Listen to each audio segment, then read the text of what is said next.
Tiga saham pilihan Bridge di minggu ini.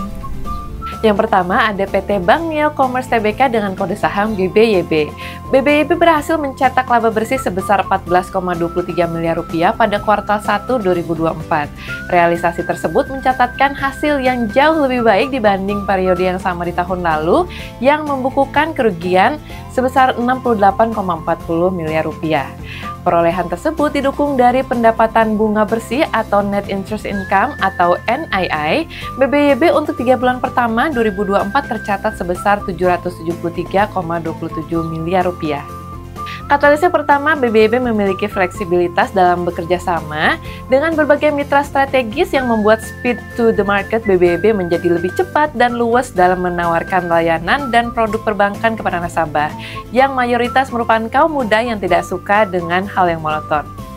Yang kedua, LDR yang rendah dan simpanan nasabah yang kuat akan mendukung ekspansi pertumbuhan pinjaman didorong oleh dimulainya kembali pinjaman Aku Laku Finance dan kolaborasi Lazada yang diharapkan terjadi pada kuartal 2 2024. Yang ketiga, BBYB konsisten mencetak laba bersih dalam beberapa bulan terakhir yang dipicu oleh kombinasi kenaikan NIM dan penurunan biaya operasi meski biaya kredit meningkat.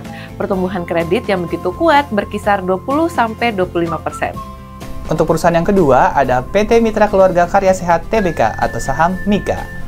Riset kinerja, MIKA mengantongi laba bersih 288,9 miliar di kuartal 1 2024. Angka tersebut tumbuh hingga 25,2% jika dibandingkan dengan periode yang sama tahun 2023 yaitu 230,6 miliar. Tumbuhnya laba MIKA pada kuartal pertama 2024 ini didorong oleh pendapatan yang juga meningkat. MIKA mencatat pendapatan sebesar 1,24 triliun pada kuartal 1 2024. Angka tersebut naik 21,5% jika dibandingkan pada kuartal 1 tahun 2023 sebesar 1,0,2 triliun.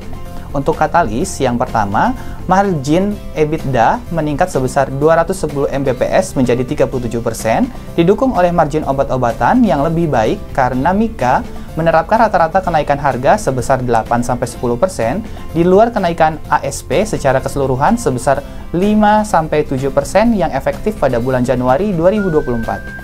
Untuk katalis yang kedua, MIKA berhasil memperoleh diskon dari pemasok obatnya sebagaimana tercermin pada penurunan biaya obat-obatan.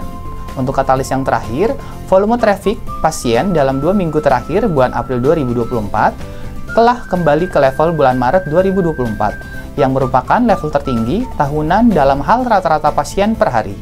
Hal ini dapat berlanjut seiring dengan strategi perusahaan untuk menyediakan lebih banyak tempat tidur bagi pasien non-BPJS.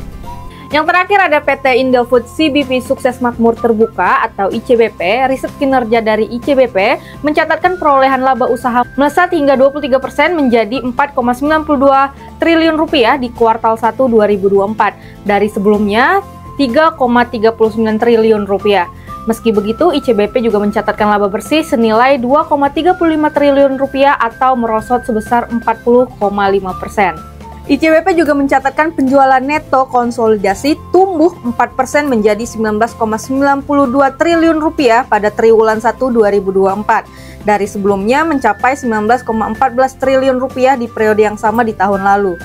Katalisnya yang pertama, sentimen yang dapat mempengaruhi kinerja ICBP yaitu penurunan harga komoditas seperti tepung terigu, CPO, dan juga gula yang berdampak positif bagi margin ICBP. Yang kedua, margin kotor pada kuartal 1 2024 kuat sebesar 38,2%, tertinggi sejak tahun 2008, yang didorong oleh harga gandum yang lebih rendah atau turun menjadi 19% secara year on year dan harga CPO yang lebih rendah sebesar 3% secara year on year.